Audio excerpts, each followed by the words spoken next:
Good evening. Welcome to the International Great Black Read Aloud Day. It is day 5 for us here at what we affectionately call TIGBRAD. It is Purpose and Passion Day, and one of my favorite topics. And I waffled back and forth about what to read. So I went between a couple of books that I thought would serve the purpose, no pun intended, serve the purpose for today. And so our selection I'll announce here in a few minutes. And I just want to remind you that you are watching the International Great Black Read Aloud Day 2022. And we are here giving voice to words written by Black people all around the world. And we are in partnership with Fresh Book Festivals because we believe that literacy is a legacy. And we want to increase literacy across the African diaspora by bringing good books before you and helping you to reach out beyond your comfort zone in your typical reading and see all the wonderful things that we as Black people write about. We write about everything. There is nary a genre out there that we haven't contributed to um, and made such wonderful strides in. So, today for Purpose and Passion, our selection is Fatal Distractions by Joyce L. Rodgers. The title of the book is Fatal Distractions: Uncover the Roadblocks That Keep You from Fulfilling Your Destiny. And I'm going to read from a portion of the chapter titled 1 Minute Before Midnight. Joyce L. Rodgers was an evangelist and she transitioned last year. And if you ever had a chance to hear her, she was quite a powerhouse packed into that little body of hers. But this is from her book, Fatal Distractions. And this is a selection, 1 minute before midnight. Satan has always been a subtle deceiver, but now in these last days, he has renewed his assault. Even as we women move to higher levels in our spiritual walk, there are new challenges to be faced. Reaching new levels in God does not come easily. It does not come without a price tag. It does not come without a struggle. As we go higher and higher in God, Satan will mount strategic attacks to bring us down. Each level of our upward progression will be marked by another attempt to pull us off course. Have you ever heard the phrase, new devils for new levels? As we go higher in the things of God, deeper into his word, closer to his will, and nearer to his heart, Satan's strategy gets stepped up too. The enemy is specific. He is focus driven. He is obsessed with achieving his objective. He is relentless. He is ruthless, and he will go to any length to achieve his goal. He is cruel in his pursuit. Satan's overall objective is to pull us away from the God plan that has been laid out for each of our lives, the purpose for which and to which we have been called before the foundation of the world, according to Ephesians chapter 1, verse 4. The critical waiting period. I see this God plan for our lives as a clear roadmap that God has laid out for each of us. Although the plan is designed specifically for each one, the road signs are the same for all, clearly marked speed signs and warnings of hazardous conditions to help us as we journey to the place of the fulfillment of God's purpose in our lives. There is a critical period of time between the pronouncement of God's blessing on our lives and the manifestation of that blessing. But in that critical time of waiting for the fulfillment of the purpose, Satan's attack against us most often becomes the most intense. And I'm going to stop here and pause and remind you to subscribe to our website. That is at greatblackreadaloud.org. And we're reading aloud, and we want to invite you to read aloud with us. Our schedule is up on our website. It's also posted on our page and our Instagram page as well. So we want to invite you to read aloud with us, okay? Our selection for today for purpose and passion is Fatal Distractions by Joyce L. Rodgers. I will continue. But in that critical time of waiting for the fulfillment of the purpose, Satan's attack against us often becomes the most intense. He becomes frantic and frenzied in his activity. His purpose is to distract us from the imminent fulfillment of God's promise. If he can get our focus on the circumstances instead of on the certainty of God's word, then even after waiting through the long night, we can miss the blessing with just 1 minute to go. Women, our critical waiting period is almost over. The time is 11:59 p.m., 1 minute before midnight.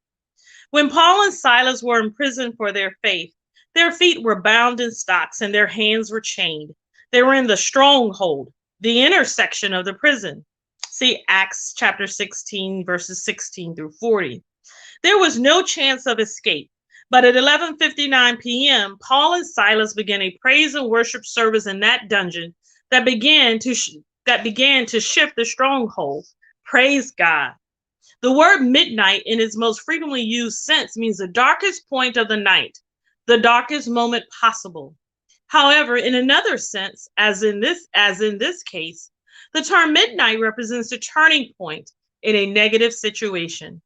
The word midnight represented the moment of deliverance for Paul and Silas. For at midnight, the angel of the Lord shook the foundations of the prison where Paul and Silas were bound, and their chains fell off, according to Acts 16:26. Midnight to the Christian with the right perspective means an imminent breakthrough. Midnight means a new beginning, for a new day officially begins at 12 midnight. Remember, 11:59 p.m., 1 minute before midnight, signifies the time between the pronouncement of the blessing and the manifestation of that blessing. But ironically, even though it is the moment that is closest to the end of our waiting period, this is the time when we are most vulnerable to fatal distractions. We are most susceptible just before the moment of blessing. Abraham and Sarah are good examples of 1 minute before midnight syndrome. God had called Abram out of the land of Ur of the Chaldees and made a sevenfold covenant with him, Genesis 12. God later reconfirmed his covenant by changing Abram's name to Abraham in Genesis 17. The word Abraham means the father of many. Abraham was to be the father of many nations. God promised him a son in his old age, who was to be the child of promise. But after many years of waiting, when the night of promise seemed very long and the chances of having a child seemed slim, Sarah became impatient and gave Hagar, her servant, to Abraham, her husband, to bear him a son in her stead. Weary of waiting, Abraham and Sarah thought they would help God fulfill his promise. But the son produced by their impatience has caused more trouble than blessing for generations. Can you imagine the conversation between God and Abraham when Abraham confessed what he had done? Can you hear Abraham telling God that the night of waiting for the blessing had been too long? Surely Abraham brought up the fact that it was almost midnight in his life. He was at least 100 years old, and his wife Sarah was 99. But God's answer defied rational thought. Your wife Sarah will bear you a son, and you will call him Isaac. But my covenant I will establish with Isaac, whom Sarah will bear to you by this time next year. Genesis 17, chapter 17, verses 19 through 21. Paraphrased by the author. When we look at the crisis of the Middle East, where the descendants of Ishmael and Isaac are at war even until today, we can see that Sarah's distraction from God's plan was a fatal distraction that has reverberated through the corridors of time for more than 3,000 years, causing untold heartache and bloodshed. Fatal distractions. Let's look at the definitions of some key terms as I will use them throughout this book. First, the word fatal means to cause death, to bring ruin, deadly.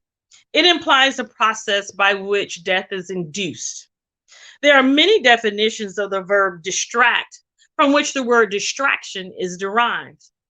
To distract can mean to draw or direct one's attention in different directions at the same time, to stir up or confuse with conflicting emotions or motives, Most of us think of no dis- most of us think of to distract in this way, but few of us realize that it can also mean to be maddened or deranged in mind, mentally confused or troubled.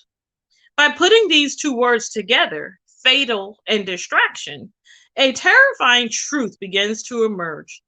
If we allow Satan to distract us, we can be drawn or turned away from our spiritual position, our preordained destination, or even our purpose in God's kingdom. We can turn aside from God's vision and turn instead to another direction where we die to our purpose and our ministry is brought to ruin. Such is the fate of the victims of fatal distractions. A fatal distraction is anything that deters you from the growth and development of your faith. It is anything or anyone who may impede the development, growth, readiness, and expectation of your faith. The enemy does not want you to grow in faith. Satan knows that if you have just a little faith, even the potency of a grain of mustard seed, you can move a mountain, according to Matthew 17 and 20. Just imagine what one woman could do with a seed of faith. Women are powerful incubators. We can take the seed of a man, and in 9 months, we can produce a child. Imagine what an army of warring women with the seeds of faith could do against the strongholds of the enemy. Satan understands this, and he doesn't want us to increase our faith, exercise our faith, and walk in faith. He doesn't want us to speak faith over the dead things in our lives. He doesn't want us to believe in faith, pray in faith, and talk in faith. But most of all, he doesn't want us to live in faith. What does Satan do to prevent our living in faith? He sends distractions, and when we are unwise, uninformed, or unaware, they can become fatal distractions. I have read from you from our selection today, Fatal Distractions by Joyce L. Rodgers, for our day, which is Purpose and Passion, day 5 of the International Great Black Read Aloud Day. And we are super excited about all that is occurring here at TIGBRAD. This is what we call it, TIGBRAD 2022. As you know, we were on quite a hiatus, somewhat unplanned, but we are back and we are hoping for a wonderful year of reading. We have many opportunities and days throughout the year for you to join us. We want you to join us in the International Great Black Read Aloud Day. Tomorrow is day 6, and we are going to show you what that looks like. And I'm gonna make sure I got my help here. Tomorrow is day 6, and it is Memoir Day. So the International Great Black Read Aloud. I'm sorry about that. Let's go back and let's take that off so you can see it. How about that? Tomorrow is Memoir Day. So if you have a selection of a wonderful memoir you would like to share with us here at TIGBRAD and people all around the world, do so. We invite you to join us tomorrow for day 6 of the International Great Black Read Aloud Day. My name is LD Robinson, and I am the founder of the International Great Black Read Aloud Day. And we want to remind you that our reading is for educational purposes.